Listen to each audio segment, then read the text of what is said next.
Ang kwentong ito ay hango sa totoong buhay. Mula ito sa isa nating kabayan na itago na lang natin sa pangalang Francis. Walang eksaktong taon, probinsya ng Samar. Ano? Wala na bang lalaban? Hanggang dyan na lang ba kayo? Pwe! Mga walang pinatbat! Wika ni Pido. Mukhang wala nang lalaban, Kuya Pido. Tara, umalis na tayo dito. Wika ng batang si Francis. O ano, masaya ka na? Oo naman, Kuya Pido. Binugbog mo silang lahat eh. Buti nga yan sa inyo. Mga mayayabang kasi kayo. Ay, aray ko. Para saan yun, Kuya Pido? Bagay lang sa'yo yung kutos na yan. Masyado kang mayabang eh. Hindi mo naman kayang lumaban mag-isa.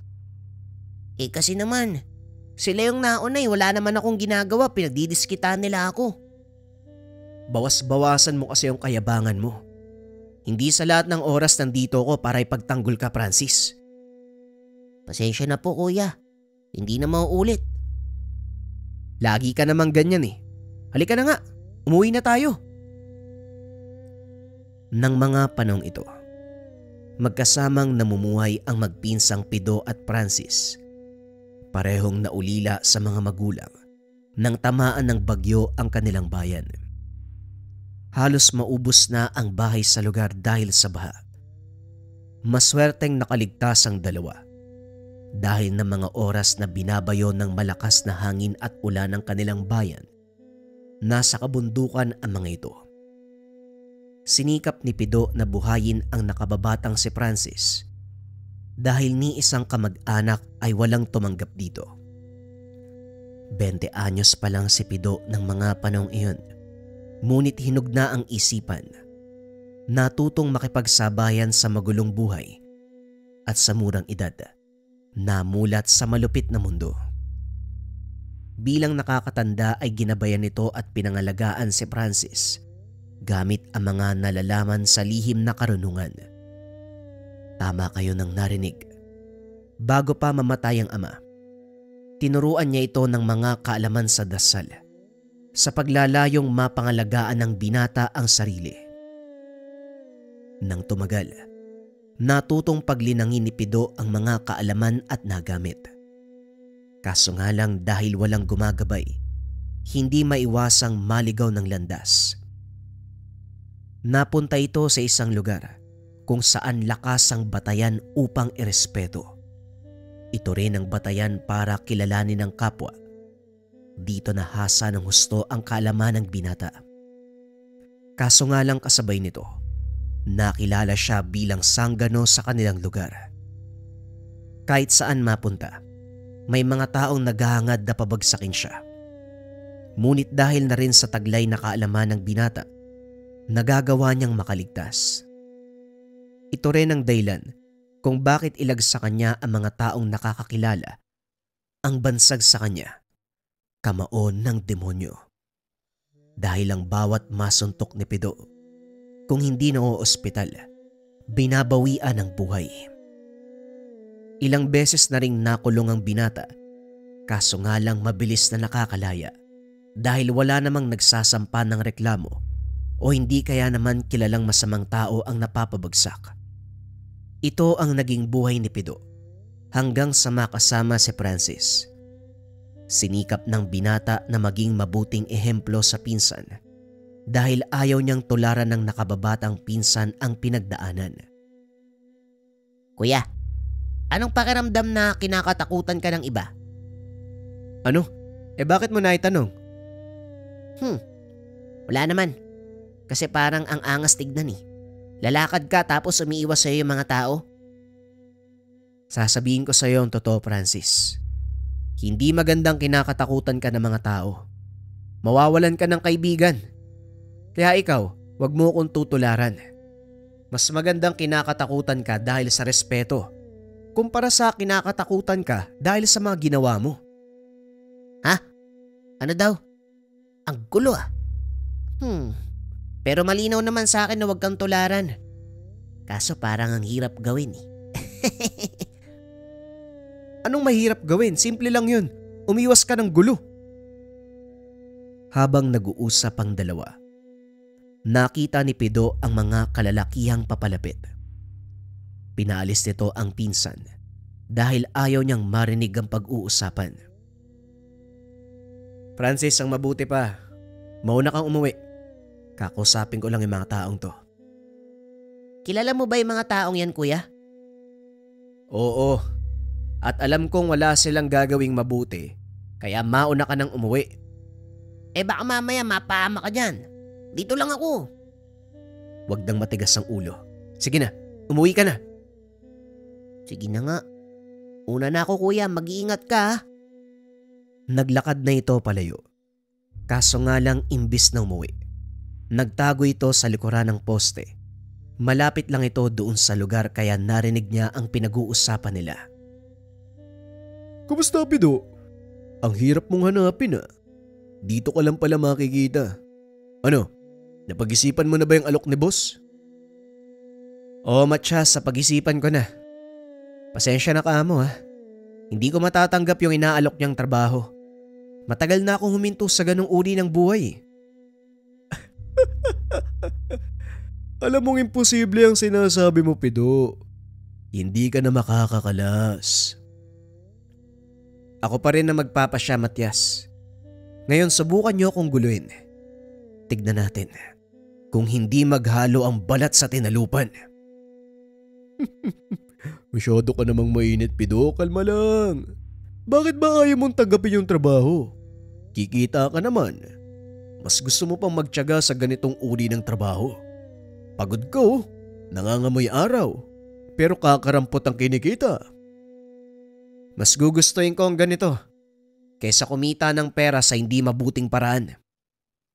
Hindi ko sasabihin kay boss na tinanggihan mo na naman yung alok niya. Pag-isipan mo pa din. Sayang ang kikitain mo, Pido. Hindi na sumagot si Pido. Matapos ang pag-uusap ay dali-daling umalis si Francis. Ngunit lingid sa kalaman, nakita siya ng pinsan. Pagdating ni Pido sa tahanan, nakita nito na tulog si Francis kaya hinayaan na lamang. Naupo ang binata sa atangan ng bahay habang humihigop ng mainit na kape. Nang dumating ang kapitan ng baryo na si Mang Alfon. Magandang gabi, Pido. Maaari ba kitang makausap sandali? Teka, nasaan ang pinsan mo? Wika ni Mang Alfon. Kayo pala, Mang Alfon. Gusto niyo po ba ng kape? Aba sige, medyo mahaba ang pag-uusapan natin eh. Sandali lang ho. Kukuha pa ako ng isang tasa. Tumayo ang binata at pumunta sa kusina. Ilang sandali pa ay bumalik ito. Bit-bit ang isang tasa ng kape. Ano po bang tatalakayin natin? Alam mo na ang tungkol sa mga nangyayari sa atin, hindi ba? Talamak na ang masasamang loob at bilang kapitan ng baryo, nahihirapan kaming bigyan ng solusyon. Kakailanganin ko ang tulong mo. Kung papayag ka, gagawin kitang isa sa mga tanod. Tanod? Hindi naman kaya magalit sa akin ng mga tao. Ang alam nila sanggano ko eh. Kaya nga ikaw ang nilapitan ko dahil kilala kita eh. Alam kong gusto mong magbago ang tingin ng mga tao at ito na ang pagkakataon mo. Papayag ka ba? Total, wala naman akong gagawin pagkatapos ng trabaho. Sige ho, wala namang mawawala kung susubukan, di ba? Mahusay. O sige, bukas ng umaga, aantayin kita sa bahay ha. Tamang-tama, may pagpupulong ang mga tanod at kagawad. Ipapakilala kita bilang bago nilang kasapi. Sige po, Mang Alfon. Kita na lang po tayo bukas. Laking tuwa ni Mang Alfon dahil hindi na siya nahirapan sa pagkumbinse kay Pido. Kinabukasan maagang pumunta ang binata sa tahanan ng kapitan. Nagtinginan ang iba pang mga tanod at kagawad. Ang ilan ay nagbulungan pa habang nakatingin kay Pido. Pasimple namang naupo sa sulok ang binata. Hindi lang nito pinansin ang ginagawa ng mga tao sa paligid. Maya-maya ay lumabas si Mang Alpon. Sinimulan ang pagpupulong. Ipinakilala nito sa mga tao si Pido bilang isa sa mga tanod. Marami ang umalma dahil alam nila ang ugali ng binata. Kaso nga lang wala silang magagawa dahil ito ang gusto ng kapitan. Mukhang marami ang may ayaw sa akin, Mang Alpon ha. Baka hindi kami magkasundo ng mga yan. Magkagulo pa. Huwag kang mag-alala dahil hindi naman sila masusunod. Sa ayaw at sa gusto ng mga taong yon, isa ka na sa mga tanod. Sige na, magpahinga ka na muna. Mamayang gabi magsisimula ka na. Sige po Manong, uwi na po muna ako ha. Kailangan ko pang ihatid si Francis sa eskwela eh. Pagsapit ng gabi, nagsimula sa bagong trabaho ang binata. Alam niya, hindi gusto na mga kasama ang presensya. Kaya naman nanatili itong mag-isa sa likod ng grupo habang nagpapatrolya. Naglalakad ang mga ito sa lansangan nang madaanan nila ang pangkat ng kalalakihang nag-iinuman. Sinita ito ng isa sa mga tanod. Ngunit sa halip na sumunod, nagalit pa ang mga ito. Tinignan lang ni Pido kung ano ang gagawin ng mga kasama. Natawa ang mga binata dahil nagtago ang mga ito sa likod niya. Oh, anong problema nyo? Bakit nagtatago kayo? Ikaw ang bago. Kaya ipakita mo sa amin na karapat-dapat ka maging tanod. Ano yun? Basta ka nalang tatanggapin? Palusot, ang sabihin mo mga duwag kayo. Sige na, ako nang bahala. Mga kasama, ipinagbabawal kasi yung pag-inom sa labas sa ganitong oras. Baka pwedeng sa loob nyo na ituloy. Iba ang tabas ng dila ng kasama mo kanina. Ang gusto niya, tigilan namin ang inuman. Ganun po ba? Nako, pasensya na po kayo ha. Mali lang siguro yung pagkakasabi sa inyo. Pero baka pwedeng sa loob nyo na lang ituloy. Paano kung ayaw namin? May magagawa ka ba? Dario naman, parang hindi mo naman ako kilala eh. Sige na, huwag nang pasaway. Kilala kita, pero hindi ibig sabihin mapapasunod mo na kami. Umuwi na kayo dahil walang makikinig sa mga kasama mong tanod kahit kasama niyo pa si Kapitan. O mga kasama, narinig niyo yung sinabi ni Dario. Hindi sila natatakot sa atin. Paano ba yan? Nagbulungan ang mga kalalakian. Samantalang ang mga tanod naman ay walang imik. Dumampot ng bote si Dario. Pinalo kay Pido. Nasalo ito ng binata. Nabasag sa kanyang kamao. Nanlaki ang mga mata ni Dario dahil wala man lang dugo na lumabas sa kanyang kamay. Paanong nangyari to? Hindi ka man lang nasugatan. Alam mo naman siguro kung bakit ilag sa akin ng ibang mga kababaryo. Bakit sinubukan mo pa din? Pasensya ka na, Pido. Hindi ko na ulitin. Yan ba gusto mong marinig? Huwag mo kong itulad sa iba nating kababaryo.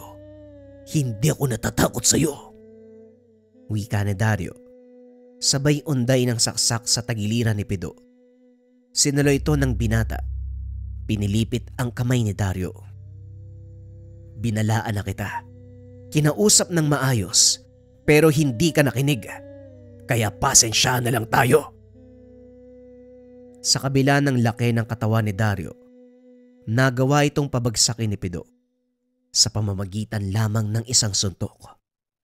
Nagsipagsugod naman ang ilan sa mga kasama nito. Kaso nga lang wala ding nagawa dahil pinatulog lang sila ng binata. Sige na, iligpit nyo na yung mga yan. Dalhin sa tanggapan ni Kapitan. Patulugin sa kulungan ng isang gabi. Ama, akala mo kung sino ka makapag-utos Bakit may angal ka? Huwag mo kong ginagalit ha. Baka matulad ka sa kanila. Hindi, nagbibiro lang, Pido. O ito na, dadamputin ko na nga Dinala ng mga tanod ang grupo ni Dario sa opisina ni Mang Alpon at kinulong. Pagdating ni Pido, pinasalamatan niya ito at binati. Unang araw mo pa lang bilang tanod, gumawa ka na ng ingay. At talagang pangkat pa ni Dario ang tinalo mo. Makulit ho kasi Manong eh. Binalaan ko na, kaso ayaw makinig kaya ayan. Ayos lang yan. Mabuti nga at naturuan mo sila ng leksyon. Sige na, tapos na ang pagpapatrolya nyo ngayong gabi. Meron na bang ilang tanod na nakatalaga para magbantay hanggang umaga? Magpahinga ka na. Pag-uusap ng dalawa. Nang mga sumunod na gabi, napansin ng mga tanod na halos wala nang nag-iinuman sa gilid ng daan. Kung meron man, kagad nang nakikinig kapag pinagsabihan. Nagtanim ng takot sa mga ito ang ginawa ni Pido. At yon ang simula ng kapayapaan sa kanilang baryo. Ngunit sadyang hindi nilulubayan ng gulo si Pido. Habang naglalakad pauwi, muli na naman itong hinarang ni Matias. Himala, naka-uniforme ka ng tanod. Anong pumasok sa isip mo? Tinanggap mo ang trabahong yan? Mas malaki pa ang sahod mo sa pagkakargador kesa dyan eh. Wala ka ng pakialam dun. Kahit maliit ang sahod, marangal ang trabaho. Bakit ka ba nandito? Anong kailangan mo? Gaya ng dati. Kaso sa pagkakataong ito, hindi ka na maaaring tumanggi. Hawak namin ang pinsan mong si Francis. Alam mo bang, idolo ka ng batang yun. Umaasa siyang darating ka para iligtas siya. Huwag mo kong niloloko, Matias. Paano mong nakilala ang pinsan ko? Hindi ako nakikipaglokohan sa'yo, Pido. Eto, kaninong payong to? Nanlaki ang mga mata ni Pido nang makita ang panyo ng pinsan. Anong ginawa mo kay Francis? Saan mo siya dinala? Huwag kang mag-alala. Nasa ligtas na lugar ang pinsan mo. Pero makukuha mo lang siya kapag sinunod mo ang gusto ni boss. Kung tatanggi ka na naman gaya ng dati, alam mo na mangyayari sa'yo. Walang yaka talaga. Kaya nga marami akong pera eh. Ano, tatanggi ka ba? O tatanggapin mo ang trabaho? Anong ipapagawa ng amo mo? Yan ang gusto ko sa'yo, Pido. Huwag kang mag-alala dahil pagkatapos ito, makukuha mo ang pinsan mo at bibigyan ka pa ni boss ng pera bilang bayad. Ano nga ang gagawin ko? Kalma lang. Yan ka na naman eh. Masyadong mainit ang ulo. Simple lang. Ang gusto ni boss, pasukin mo ang pasugalan sa kabilang bayan. Anong gagawin ko doon? Gabi-gabi, nagdadaos ng pasabong ang may-ari. Pero hindi manok ang pinaglalaban nila kung hindi tao. Ang gusto ni boss, pabagsakin mo yung pinagmamalaki nilang pambato. Yun lang pala eh. Walang problema. Hindi lang yun ha. Siguraduhin mong patay ang taong yun. Nang sa ganun, hindi na makapagyabang ang may-ari ng pasugalan. Masyado nang malaki ang natalo ni boss sa lugar na yon. At gusto mong lumaban ako para makabawi siya, ganun ba? Oo, ganun nga. Maliit na bagay kung tutusin, di ba? Huwag kang mag-alala. Tumutupad sa usapan si boss. Hindi ka lugi dito, bata. Walang nagawa si Pido, kundi pumayag sa gustong mangyari ni Matias. Nakataya ang buhay ng pinsang si Francis. Kinabukasan, gaya ng napag-usapan, pinasok nito ang pasugalan sa kabilang bayan. Napakaraming tao ang nagpupunta upang pumusta sa nagaganap na pasabong. Kilala si Pido sa ganung mga lugar, kaya minabuti niyang takpan ang muka para hindi mamukaan ng may-ari.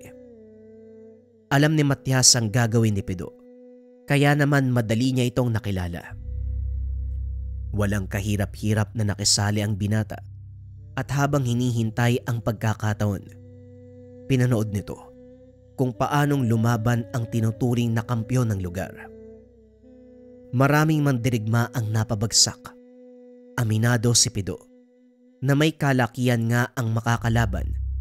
Halos doble ang tangkad nito kung ihahambing sa kanya. Ngunit buo ang loob ni Pido, determinadong manalo. Pagpasok pa lang sa ring, nagsigawan na ang mga tao, pabor sa kanilang kampyon. Pinagtawanan pa si Pido dahil nakatakip ang muka. Tumingala ang binata at nakita si Matias, kasama ang amo nito at ang pinsan. Sumenya si Matias na ipanalo ang laban at patayin ang katunggali. Tumango si Pido bilang pagsang-ayon. Dinig ng binata ang sigawan ng mga tao. Wala ni isa ang pumusta sa kanya na siyang pinakamalaking pagkakamali dahil kung sakaling mananalo ang binata, paborito sa amo ni Matias.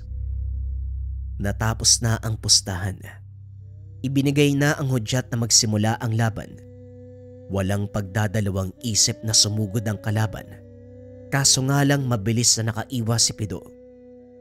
Sunod-sunod na suntok at sipa ang binigay nito.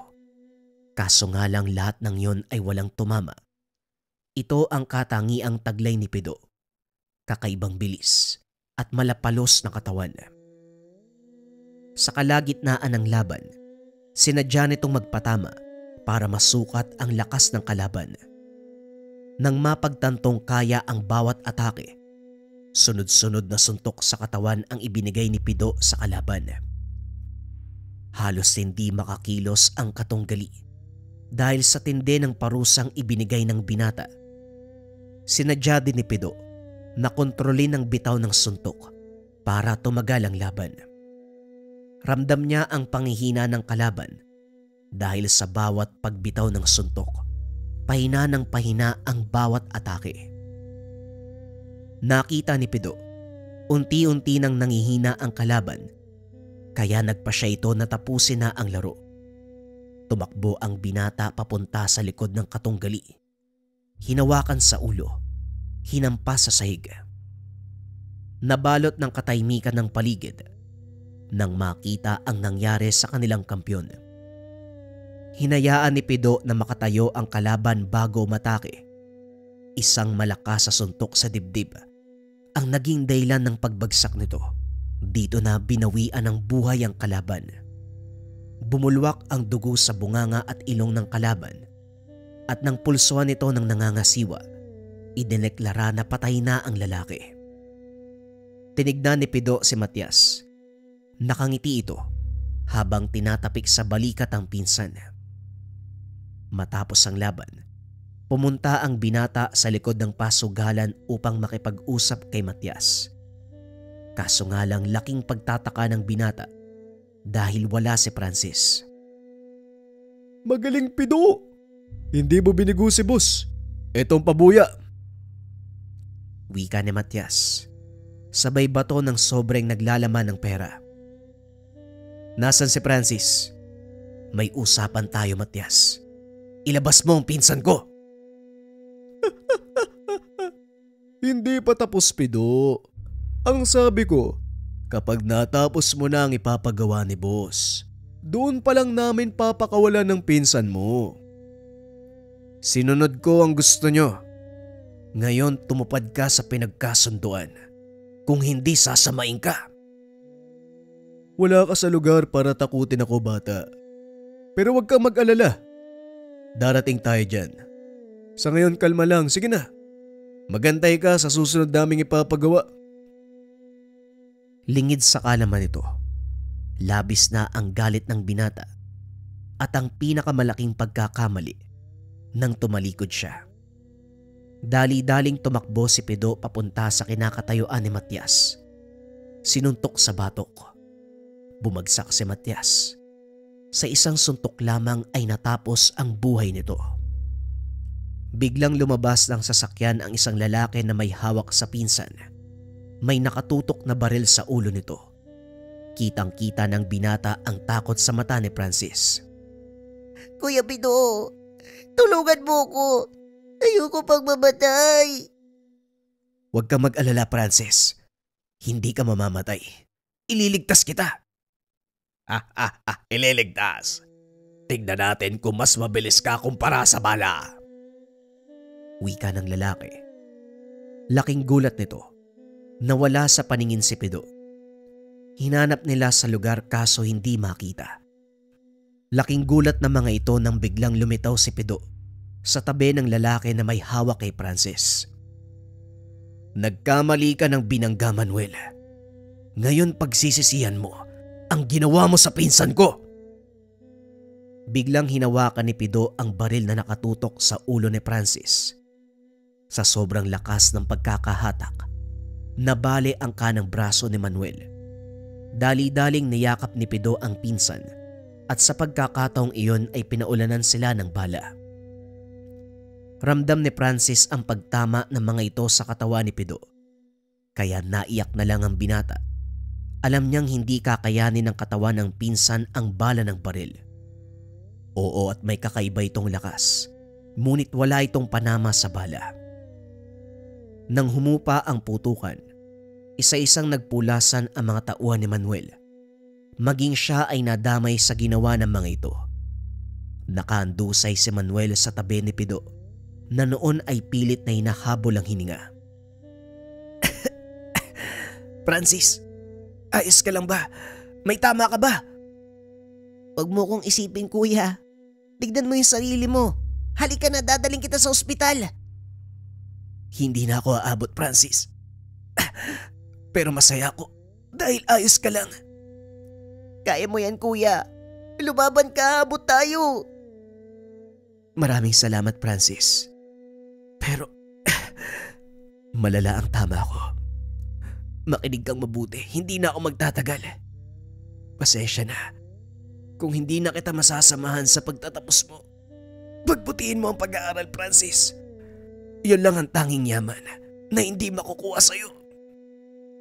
Huwag ka naman ganyan, kuya. Tumayo ka. Alam ko malakas ka eh. Mabubuhay ka pa eh. Hindi na, Francis. Hindi na ako magtatagal. Masaya ako at nagawa kitang iligtas. Palagi mong tatandaan ang mga sinabi ko. Maging mabuti kang tao. Huwag mong tularan ang mga ginawa ko. Mabuhay kang marangal. Matapos magsalita ay ngumiti si Pido. Ibinigay ang sobrang may lamang pera sa pinsan. Sabay haplos sa mukha nito. Matapos ay nalagutan ng hininga ang binata. Humagulgol si Francis habang yakap ang walang buhay na katawan ni Pido. Dumating na ang kapulisan. Kinuha ang bangkay ng binata. Hanggang sa huling sandali, hindi iniwan ni Francis ang pinsan. Ilang araw ang nakalipas, nagpasya si Francis. Ipasunog ang bangkay ni Pido para madala niya ito kahit saan magpunta. Ginawang inspirasyon ng binata ang buhay ng pinsan hanggang sa makapagtapos ng kolehiyo sa kursong pagpupulis. Sa paglipas ng maraming taon, naging mahusay na alagad ng batas ang binata. Tiningala hindi dahil sa taglay na katapangan, kundi dahil sa ipinakitang respeto sa kapwa.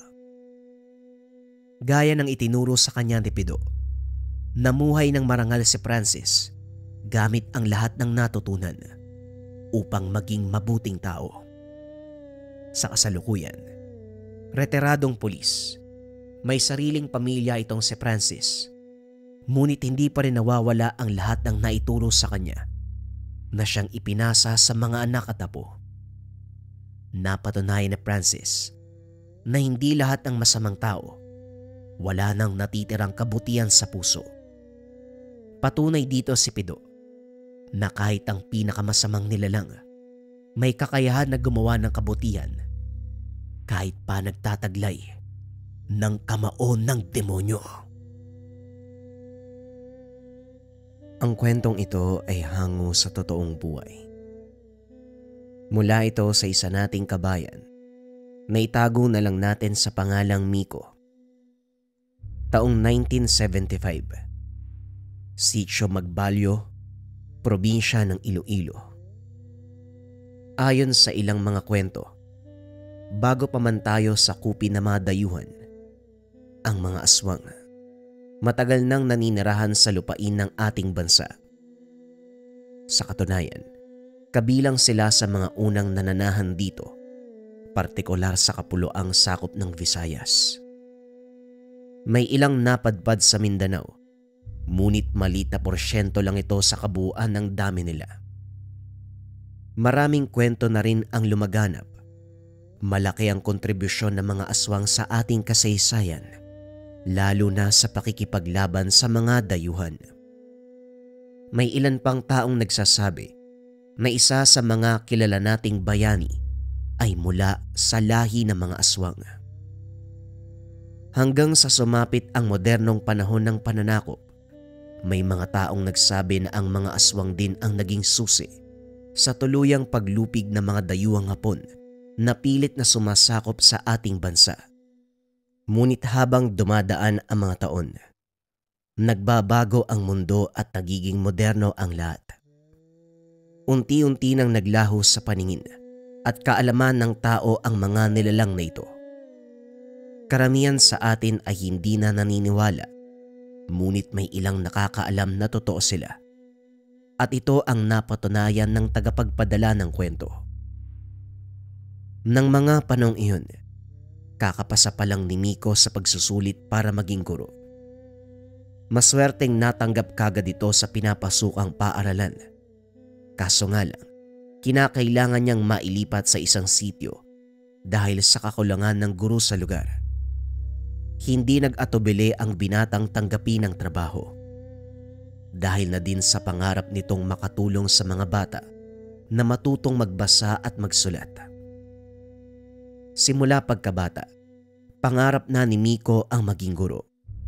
Siya ang nagtuturo sa mga kapatid at nakababatang pinsan, lalo na sa tuwing nalalapit ang mga pagsusulit. Sadyang matalino, matyaga itong si Miko.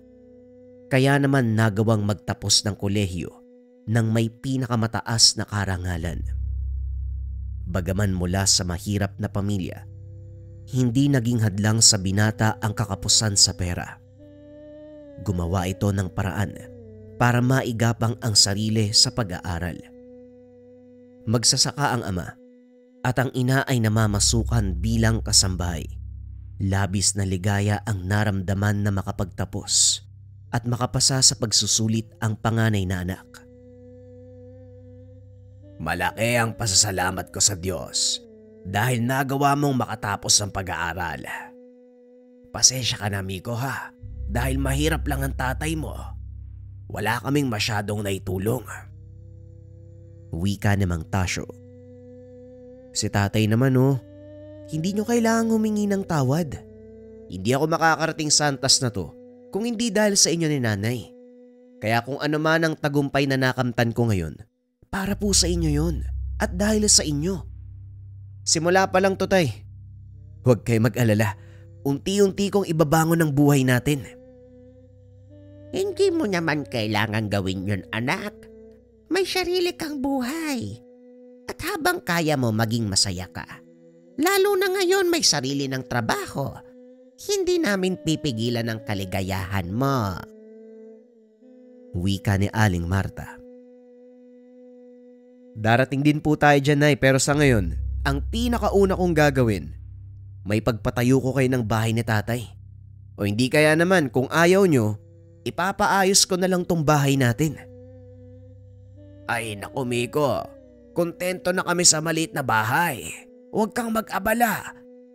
Sa palagay ko, hindi na kami magtatagal ng nanay mo Yun na nga, tay. Konting panahon na lang ang natitira sa inyo. Kaya gusto kong maranasan nyo ni nanay ang karangyaan. Samantalang ako, mahaba pa yung ilalagi ko sa mundo. Mararanasan ko din ang lahat ng yan pagdating ng panahon. Sa ngayon, kayo po muna. Salamat, anak ko siya. Ayusin mo na yung mga gamit mo. Maga ka pang aalis bukas, matulog ka na. Baka tanghaliin ka ng kising. Wala pa namang masakyan papunta sa... saan nga ba yon? Sa Sitio Magbalyo, Nay. Huwag kang mag-alala. Maaga akong nagigising, Nay. Kayo din po magpahinga na. Kinabukasan, maagang hinatid ni Mang Tasyo ang anak sa terminal ng bus. 2 oras ang biyahe bago makarating sa bayang sumasakop sa sitio Magbalyo. Kalahating oras naman ang biyahe, sakay ng habal-habal bago marating ang mismong lugar. Hindi makapaniwala si Nico na ganun kalayo ang sityo sa mismong bayan. Halos walang mga kabayan at kung meron man, magkakalayo ang mga ito. Ang susunod mong kapitbahay, mahigit 500 metro ang layo. Paano kaya sila nabubuhay sa ganitong lugar? Tanong ni Nico sa sarili. Nang makarating sa sityo, sinalubong siya ng isang binata. Ikaw ba si Sir Miko? Magandang umaga, ako nga. Ikaw ba yung... Halika, sumunod ka sa akin. Hindi na natapos ni Miko ang sasabihin dahil pinutol ito ng binatang sumalubong. Pansin din ito na may pagka-arogante kung magsalita ang binata. Minabuti niyang manahimik at baka mapikon siya sa ugali ng kasama. Nandito na tayo, diyan ka lang ha. Tatawagin ko si Lolo. Magpapasalamat pa sana si Miko, kaso nga lang bigla itong tumalikod. Aba, talaga namang Magandang umaga sa'yo, iho. Aba, ikaw pala ang pinadalang guro mula sa syudad. Salamat naman at nakarating ka ng ligtas. Ako nga pala si Mang Tadeo, ang kapitan ng sityong ito. Yan naman ang apo kong si Mando, isa sa magiging mag-aaral mo. Wika ni Mang Tadeo. Magandang umaga din po, Kapitan. Ang pangalan ko po ay Miko. Ikinagagalak ko po kayo makilala. Pero teka, ilang taon na po ba si Mando? Saka nasa anong taon na po siya? Bakit mo ba tinatanong? May problema ka ba sa edad ko? 19 na ako. Anong meron? Mando, ayusin mo yung pananalita mo. Guro ang kaharap natin, baka nakakalimutan mo. Ano naman kung guro siya? At saka, sino ba nagsabing papasok ako sa paaralan? Wika ni Mando. Padabog na lumabas ng bahay. Napailing na lang si Mang Tadeo sa inasal nito. Pagpasensyahan mo na ang apo ko ha. Maagang namatay ang kanyang mga magulang at nasaksihan niya mismo kung paanong nalagutan ng hininga ang mga ito. Kaya ganyan ang ugali eh. Ganun po ba? Ayos lang po yun, naiintindihan ko. Kaya din po ba siya huminto sa pag-aaral? Oo, pero may iba pang dahilan. Saka na natin pag-usapan ng tungkol dyan. Halika, ihahatid kita sa tutuluyan mo. Malapit lang yun dito at sa paaralan, kaya hindi ka na mahihirapan. Binuhat ni Miko ang mga dalang gamit. Sinunda ng matanda. Hindi maiwasan ng binatang magtaka. Dahil kung titignan, halos hindi na makahakbang si Mang Tadeo. Ngunit naninilbihan pa rin ito bilang kapitan. Ilang taon na po ba kayong kapitan sa sityong ito, Manong? Hindi ko na matandaan. Simula nang magsarili ang sityong ito, ako na ang namuno. Siguro mahigit 20 taon na ang nakakaraan. Wala pong pumalit sa inyo? O nagtangkang agawin yung pagiging kapitan? Hindi kagaya sa ibang baryo ang lugar na ito, Miko. Walang eleksyon dito. Kung sino ang naitalaga, siya nang mamumuno.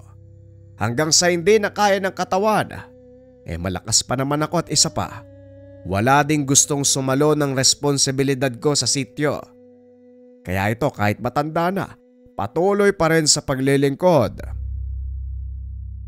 Napangiti na lang si Nico. Hindi nito inakala na may lugar pa sa bansa na hindi nagdadaos ng eleksyon. Bagay na nakakapagtaka. Nanatiling makaluma ang pamamaraan ng pamumuno sa lugar. Nang maayos ni Miko ang mga gamit sa tutuluyang bahay, lumabas na ito ng silid. Laking gulat ng binata dahil naroon na naman si Mando. Tinamaan ng... Nakakagulat ka naman, ano bang ginagawa mo dito? Pinapasundo ka ni Lolo. Doon ka daw mananghalian sa bahay. Tugon ng binata sabay labas ng tahanan. Pansin ni Miko ang kalungkutan sa mata nito. Kaso nga lang walang magagawa dahil kakarating pa lang niya sa lugar. Napakailap sa kanya ni Mando. Pagdating sa tahanan ni Mang Tadeo, nakahanda na ang mesa. Tinolang native na manok ang ulam at adobo. Mula sa kung anong karne ng hayop. Napakabango. Kaya yon ang unang tinikman ni Miko. Hindi na nag-abalang magtanong kung saan galing at anong uri ng karne. Masarap ba? Si Mandong nakahuli niyan.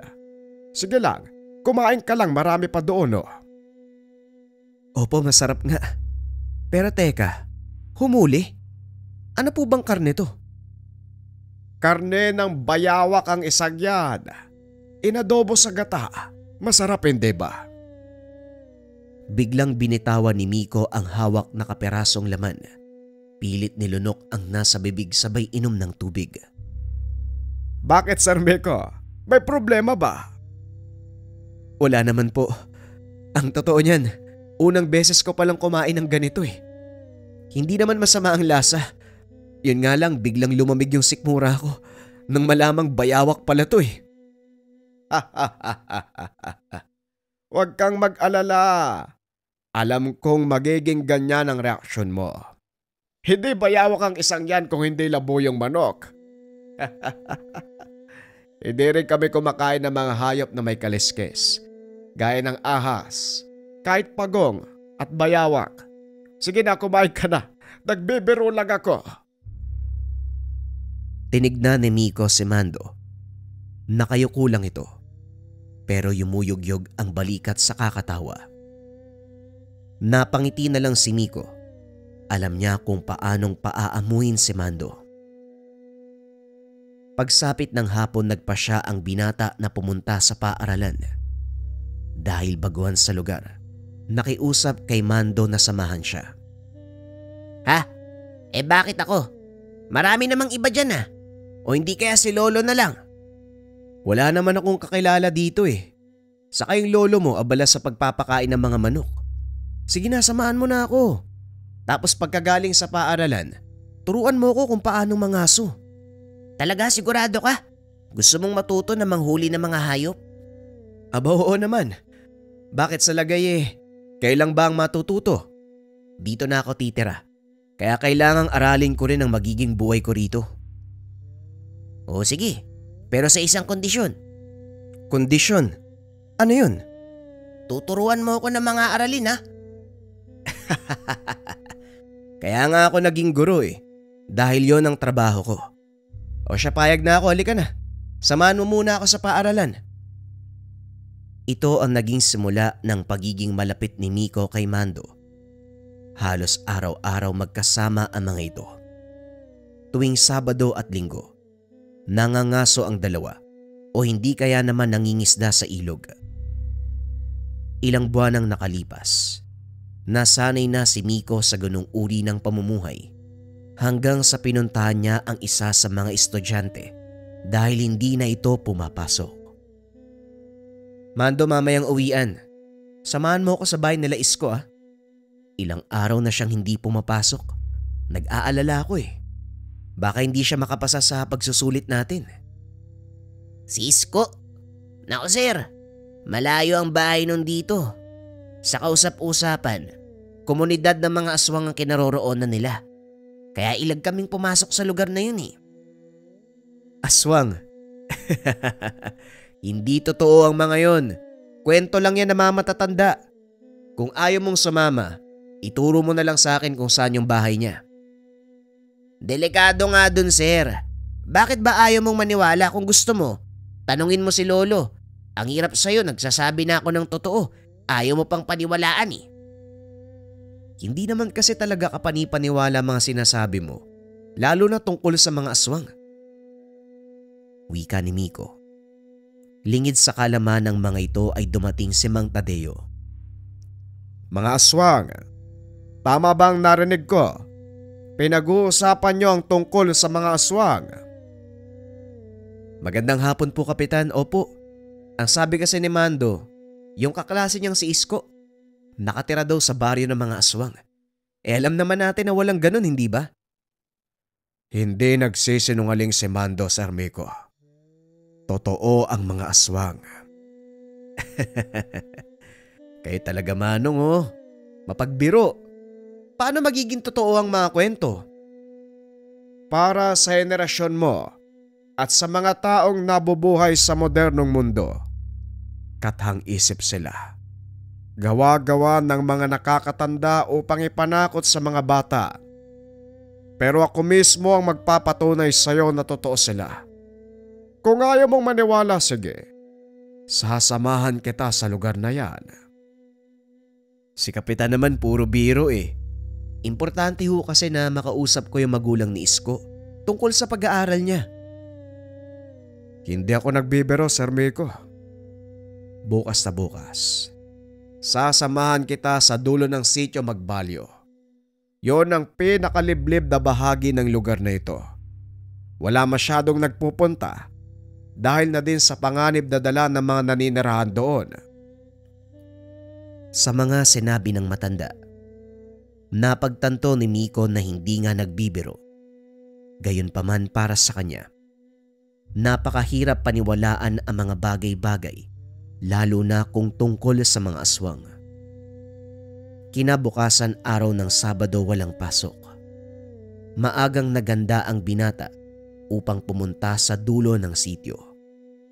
Medyo malayo na nga ito sa kabisera at halos tuktok na ng kabundukan. Hinihingal si Miko dahil bukod sa matarik ang daanan, manipis din ang hangin sa lugar. Ano sir? Kaya mo pa? Kaya pa, Mando. Pero naisip ko lang, ang layo ng nilalakad ni Isko araw-araw para lang makapasok.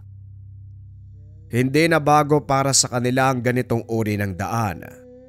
At isa pa gaya ng sinabi ko, hindi pangkaraniwan ang lakas ng mga taong naninirahan sa lugar. O mas magandang sabihin, hindi talaga sila pangkaraniwang tao. Sa palagay ko, alam ko na ang dahilan kung bakit madalas siyang lumiban sa klase. Ano sir? Tutuloy pa ba tayo? Aba syempre naman, gusto ko makita yung mga sinasabi niyo eh. Minsan ang kuryosidad ng pusa ang pumapatay sa kanya. Pero kung talagang gusto mo, sige. Pupuntahan natin ang lugar na yon. Basta sundin mo ang lahat ng sasabihin ko. Maliwanag, Kapitan. Halina po kayo. Baka abutan pa tayo ng paglubog ng araw. Hindi tayo makabalik kagad sa sitio. Halos nangangalahati pa lang sila sa lalakarin. Ngunit ramdam na ni Miko ang hirap na tinatahak na daan. Maya-maya pa, nakarating sila sa isang patag na bahagi ng gubat. Ito na ang simula ng lugar ng mga aswang. Paglampas natin sa kakauyan, makikita na natin ang kanilang mga tahanan. Wika ni Mang Tadeo. Nagbilin kay Miko na wag hiwalay. Merong binigay na pangontra ang matanda para hindi tabla ng udom ang binata. Sa mga hindi nakakalam, ang udom ay uri ng tigalpo na ginagamit ng mga aswang sa kanilang biktima. At sa oras na matamaan ka nito, hindi ka makakakilos at malayang magagawa ng aswang ang anumang naisin. Gumagana ang udom sa pamamagitan ng pag-ihip sa hangin o hindi kaya naman pagbulong sa tenga ng kanilang biktima. Kung wala kang pangontra laban dito, siguradong ikaw ang susunod nilang ihahain sa pagkainan. Isuot mo ang kwintas na ito. Pangontra yan laban sa mga aswang. Saan naman gawa to, Kapitan? At saka paano kayo nagkaroon ng ganitong agimat? Habak de baala ang tawag sa kwintas na yan. Mula sa pinagsama-samang sangkap na nanggaling sa kabundukan. Natural na pangontra sa anumang bate, tigalpo maging sa udom ng mga aswang. Sige po Kapitan. Maraming salamat ha. Ilang minuto pa. Narating ng 3 ang bukana ng pamayanan. May ilang kataong naroon at nang makita nila sila Mang Tadeo, kagad naglabasan ang iba pa. Anong ginagawa niyo sa lugar na ito? Lalo na ikaw, Mang Tadeo. Hindi ba may kasunduan tayo? Magandang araw sa iyo, Romulo. Ipagpauman ninyo ang biglaang pagdalaw. Pero hindi ko nakakalimutan ang kasunduan. Naparito kami para sa batang si Isko. Ang kasama ko ngayon ay ang kanyang guro. Pamangkin ko si Isko. Bakit? Anong kailangan niyo sa kanya? Ilang araw na po kasi siyang hindi pumapasok eh. Gusto ko lang po malaman kung nasa maayos siyang kalagayan. Kura, pasensya na. Pero hindi na papasok sa paaralan si Isko. Bakit naman po? Sayang ang talino ng… Narinig mo ang sinabi ko. Hindi na mag-aaral ang pamangkin ko. Wala ring silbi sa kanya ang pagpasok ng eskwela dahil hindi kami tanggap ng komunidad. Yan ang malaki mong pagkakamali. Wala namang nagbabawal sa inyo eh. O sa pamangkin mong makisalamuha sa ibang… Hindi ko na uulitin ang sinabi ko. Umalis na kayo. Kung hindi magkakaproblema tayo. Magkakaproblema? Bakit hindi mo iharap si Isko sa amin? Siya mismo magsabi na ayaw niyang mag-aral. Makikialam ka na naman ba, tanda? Sinabi ko na sa inyo, hindi makikiharap si Isko kaya umalis na kayo bago pa maubos ang pasensya ko. Magsasalita pa sana si Miko. Kaso nga lang bigla siyang inawat ni Mang Tadeo. Huwag ka nang makialam. Ang usaping ito ay sa pagitan na namin ni Romulo. Diyan ka lang. Huwag kang magsasalita kung ayaw mong kuyugin tayo ng mga yan. Nanlaki ang mga mata ni Miko nang makita ang napakaraming kababaihang nakapalibot sa kanila. Napalunok ng lahoy si Miko.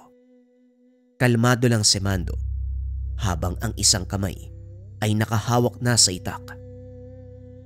Ngayon sir, naniniwala ka na ba sa sinasabi ko? Totoo ang mga aswang. Mukha nga Mando.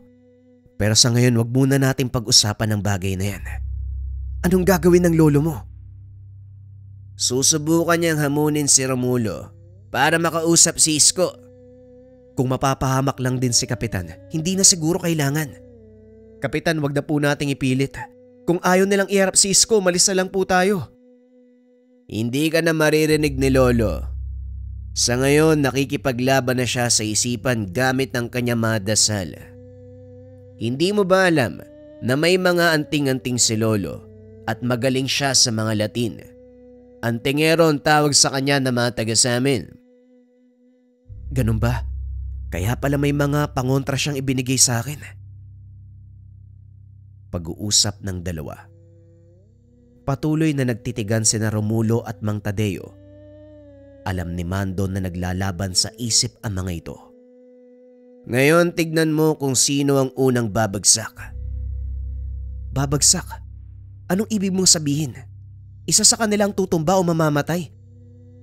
Depende sa takbo ng pangyayari.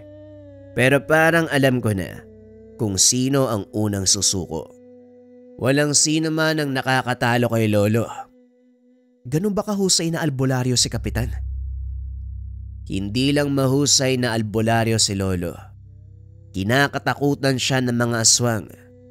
Mamaya, malalaman mo kung bakit. Ilang sandali pa ang lumipas. Nakita ni Miko na lumuhod si Romulo at sumuka ng tugo. Ano na Romulo? Ang lakas ng loob mong banggain ako. Gayong alam na alam mo ang kahihinatnan. Hindi ako nagpunta rito para makipag-away. Mapayapa akong humiling para kausapin ng pamangkin mong si Isko. Ikinalulungkot ka. Ngunit hindi nyo na makakausap at makikita si Isko dahil wala na siya. Kung ayaw nyo maniwala, sige pumasok kayo. Itutulak mo pa kami sa patibong nyo. Hindi ako pinanganak kahapon, Romulo. Hindi ako nagsisinungaling, tanda. Pinatay ng mga tao sa sitio ang pamangkin ko. Hindi ko alam kung ano ang ginawa ni Isko sa kanila para gawin yan. May punto ang taong yan, Kapitan. Mabait na bata si Isko. Kaya wala akong maisip na dahilan kung bakit siya papatayin. Pero gusto ko siyang makita. Wika ni Miko. Kaso nga lang nakita nito ang palihim ng ngiti sa labi ni Romulo. Napagtantong tama ang sinabi ni Mang Tadeo. Kung ganon, pumasok kayo. Walang pipigil sa inyo. Wika ni Romulo. Nilapitan ni Miko ang matanda at kinausap. Mukhang tama kayo, Kapitan. Ayoko magtiwala sa mga to. Alam ko, Sir Miko. Kilala ko sila. Traidor ang mga aswang na yan. Alam kong sa oras na pumasok tayo sa baryong yan, wala nang pag-asa na makalabas ng buhay. Ano nang balak mo, Kapitan? Alam kong sa kalagayan natin, mukhang malabo na tayo makaalis dito. Magtiwala ka lang kay Lolo. Dahil hindi siya kakatakutan ng mga aswang ng walang dahilan. Mando, huwag kayong lalayo sa tabi ko. Dahil sa oras na makahanap ng pagkakataon ng mga yan, siguradong susugod sila. Pag-uusap ng tatlo. Napansin ni Romulo na tila alam ng matanda ang binabalak nila. Kaya gumawa ito ng aksyon.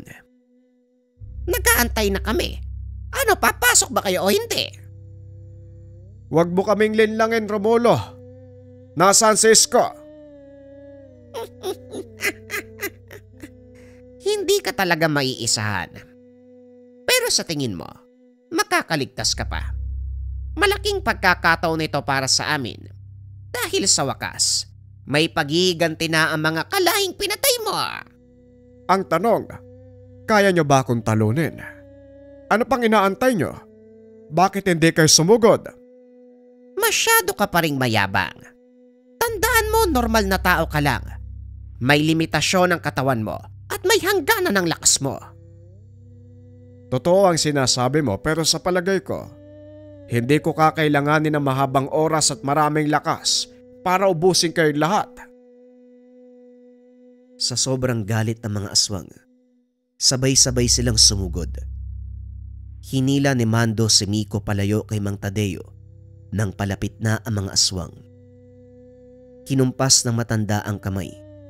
Huminto ang mga ito nang maramdaman ang puwersa ni Mang Tadeo. Oh, anong problema? Bakit kayo tumigil? Akala ko ba gusto nyo akong patayin? Dahan-dahang kinuyom ni Mang Tadeo ang kamao. Namilipit ang mga kamay at leeg ng mga aswang na lumapit sa kanya. Hindi makapaniwala si Miko sa mga nasasaksiyan. Ni Sainagap, hindi nito maisip na totoo ang mga aswang at ang kapangyarihang taglay ng matandang kapitan. Ilang segundo lang ang nakalipas. Tila may kung anong hinagis ang matanda. Kasabay nito ang pagtalsikan ng mga nilalang na nakapaligid sa kanya. Tuluyan kayong mauubos kung magpapatuloy pa ito, Romulo. Alam mong wala kayong laban, kaya muli kong sasabihin, hayaan nyo kaming makaalis ng payapa. Kayo ang nanghimasok at nagsimula ng gulo. Gumaganti lang kami sa lahat ng ginawa mo. Sa palagay mo, kaya mo kaming ubusin. Bakit hindi natin subukan? Matapos magsalita ni Mang Tadeo ay bigla itong nawala. Nagulat si Miko dahil nang muli itong magpakita, nasa likod na ni Romulo. Hinawakan nito sa batok ang kalaban, sinubsob sa lupa. Pilit na bumabangon si Romulo, ngunit hindi maiangat ang ulo. Walang iya ka, matanda ka! Bitawan mo ko! Yan na ba ang lakas na ipinagmamalaki mo sa akin? Ikaw ang kinikilalang pinakamalakas na mga kalahi mo. Pero tignan mo kung nasaan ka ngayon. Kahiya-hiya ka. Ito ba ang pinunong pinagmamalaki niya? Napakahina! Wika ng matanda. Nagkatinginan ang mga aswang. Lalo pa nang mapagtanto na walang panama si Romulo laban kay Mang Tadeo. Ang ilan ay nagpasyang umalis, ngunit may ilang nanatili. Bitawan mo ko! Bitawan mo ako, matanda ka! Sa palagay mo ba hahayaan pa kitang mabuhay? Pasensya na, Romulo. Pero ito na ang wakas mo! Binunot ni Mang Tadeo ang itak sa tagiliran. Idinantay sa leeg ni Romulo. Umangil ang mga kasama nito. Kaso nga lang alam nila na wala nang magagawa kung pipiliin pang lumaban. Ginilit ni Mang Tadeo ang leeg ng pinunong aswang. Nagsigawan ang mga ito. At sa pagkakataong iyon nasaksiyan ni Miko kung bakit kinakatakutan ng mga aswang ang kapitan ng Sitio Magpalyo. Matapos ang kaganapan, nagpa siyang umalis sa mga aswang. Alam ng mga ito, ikakamatay nila kung mananatili pa sa lugar. Halika na, umalis na tayo dito. Mukhang totoo ang sinabi ni Romulo. Wala na nga ang estudyante mo, sir. Sa kabila ng mga sinabi nito, nagpumilit si Miko na makita ang bangkay ni Isko. Pumasok ang mga ito sa abandonadong pamayanan. Nakita ang isang tahanan na may nakasinding kandila sa labas. Mukhang yan ang bahay ni Isko. Walang tao sa loob, sir. Pumasok si Miko upang makasiguro. Nakita ang kabaong na nakapwesto sa gilid ng sala. Dito napagtanto ng binata na wala na nga ang mag-aaral. Walang nakakaalam kung ano ang totoong ikinamatay. At dahil wala nang magagawa, nag-alay ng panalangin ng binata. Matapos makita ang bangkay ni Isko, bumalik na ang mga ito sa kabisera ng sitio. Kinausap ni Mang Tadeo ang binata tungkol sa mga nangyari. Ang mga nakita mo dito, Sir Miko, nagpapatunay na hindi lang tayo ang naninirahan sa mundo. Sana lang magsilbing aral sa iyo at babala. Dahil hindi natin alam, kasama lang natin ang mga taong kagaya nila. Tumagal pa ng ilang taon sa lugar si Miko bago ito muling lumipat ng paaralan. Bagaman wala na sa Sitio Magbalyo, nanatili sa isip ni Miko ang mga nangyari. Kailanman, hindi niya makakalimutan ang karanasan nang minsan siyang mapadpad sa baryo ng mga aswang. Eto na! Wow! Incenso candle, new version natin mga kabayan, nakalagay sa can. Sobrang ganda ng itsura. Ayan, naka-laser engraved. We have 2 colors available. Ganun pa rin mga kabayan para sa ating incenso candle for cleansing. Meron tayong red version at syempre hindi mawawala yung ating yellow version. Same incenso candle yan mga kabayan. Pili na lang kayo ng color na gusto niyo. Yung iba kasi ayaw ng red, yung iba ayaw ng yellow. Yung mga sangkap, babanggitin ko lang yung pwede kong sabihin. Syempre yung insenso, hinaluan din to ng haplas, dahon ng laurel at iba pang mga sekretong sangkap. Ang bisa nito mga kabayan, i-cleanse ang buong tahanan, i-cleanse ang sarili, same time i-cleanse yung mga gamit ninyo kung meron kayong gamit sa Likha merchandise or kung meron kayong mga lucky charm. Tinataboy nito lahat ng negatibong energy mga kabayan para maganda yung pasok ng swerte at iwas sakit na bunga ng negatibong enerhiya. Sinisindihan lang to 3 to 15 minutes sa umaga at sa gabi. Kung 15 minutes mo sisindihan mga kabayan sa umaga at gabi, maaaring umabot to ng more than 1 week kasi nakalagay sa can. Kung interesado ka kabayan, isearch mo lang yung shop ng Likha merchandise or pindutin yung yellow basket sa baba.